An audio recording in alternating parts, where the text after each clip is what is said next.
দর্শক মন্ডলী, শিক্ষার আলো ঘরে ঘরে জালো, পড়িলে বই আলোকিত হই, না পড়িলে বই অন্ধকারে রই। দর্শক মন্ডলী, কথা বলছিলাম চরকচ্চিপিয়া 147 নং সরকারি প্রাথমিক বিদ্যালয়ের সামনে থেকে।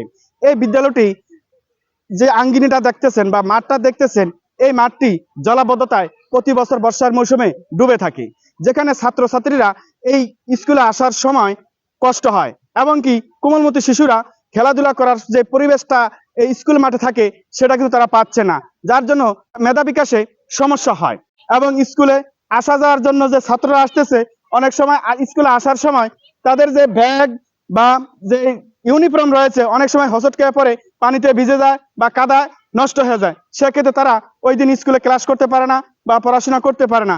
যার জন্য আমি সংশ্লিষ্ট কর্তৃপক্ষের কাছে অনুরোধ করছি, এই স্কুলের মাঠটি অতি দ্রুত সম্ভব বালু দিয়ে ভরাট করে খেলাধুলার উপযুক্ত পরিবেশ তৈরি করা দেওয়ার জন্য অনুরোধ করছি।